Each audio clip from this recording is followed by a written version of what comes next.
Hello दोस्तों, कैसे हो आप सब? मैं प्रज्ञा आपका हार्दिक स्वागत करती हूँ। मैं बटुक भैरव की तीसरी सीरीज़ आपके सामने लेके आई हूँ, क्योंकि एक उसमें पूरा नहीं हो रहा था, इसीलिए मैं टुकड़े-टुकड़े में लाई हूँ। तो हम बटुक भैरव की बात कर रहे थे, तो आपने देखा हो कि घर की जो बूढ़ी लेडीज़ें रहती हैं, वो हमेशा ऐसा बोलती थी कि भई हमारी जो मेन चौखट रहती है, उस पे पैर नहीं रखने देती थी। "अरे! देल पे मत चढ़" ऐसे करके बोलती थी हमको। तो हमको समझ में नहीं आता था कि क्यों ऐसा बोल रही है।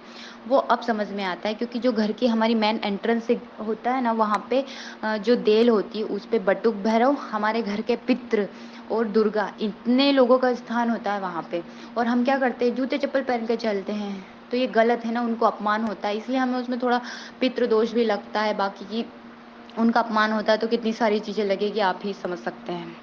इसीलिए उस पे कभी पैर नहीं रखना चाहिए, इसलिए वहाँ पे मैंने सरसों का तेल का और सुबह-शाम उसको जलाने के लिए बोला। और हमारी जो मेन चौखट होती है ना, एंट्रेंस वाल, उसको हमेशा सजा के रखना चाहिए। उसे जो रंगोली-वंगोली आप ऑयल पेंट से बना सकते हो।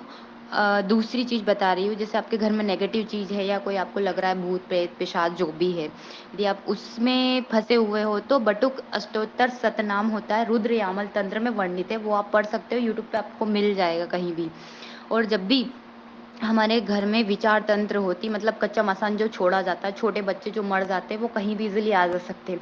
तो उनको सिर्फ़ घर में ना आने के लिए बटुक भैरव ही रोक सकते हैं। उसके अलावा कोई नहीं रोक सकता, क्योंकि वो बाल स्वरूप में होते हैं, इसलिए उनको कोई नहीं रोकता है।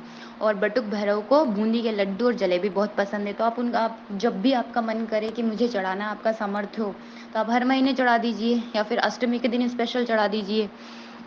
और अष्टमी से ही जैसे आपको करना है कि मुझे बटुक भैरव की पूजा करना है, और तो घर में जो सुपारी रहती है, उस पे कलावा बाँध के आप उनके उनके नाम से रख सकते हैं, तो वो वहाँ भी संतुष्ट होते हैं। और यदि आप दुर्गा को पूजते हैं, तो दुर्गा के बाईं ओर, यदि शिव को पूजते हैं, तो फिर उनके साथ रख सकते हैं। इसके बाद अष्टमी से शुक्ल पक्ष हो या कृष्ण पक्ष हो, कभी भी आप स्टार्ट कर सकते हैं। और सिद्धि उनकी तभी होती है जब आप एक ही चीज़ बार-बार जपते हैं, तभी वो चीज़, आपकी नेगेटिव चीज़ दूर जाती है। कहते हैं ना, जपात जपात सिद्धि, ठीक वैसे ही। और हमारे क्षेत्र में तो ऐसा होता है, गांकरी पूनम आती है भैया, उस दिन भैरव को पूजा जाता है। सब उसी दिन पूजते, बाकी दिन तो घर से बाहर रहते हैं। कोई उनको लड्डू का भोग नहीं लगाता, उस समय उनको आटे के लड्डू के भोग लगते हैं। पर ऐसा नहीं होना चाहिए। अमूमन हर अष्टमी के दिन आप उनको भोग लगा सकते हैं, जो भी आपका सामर्थ्य हो।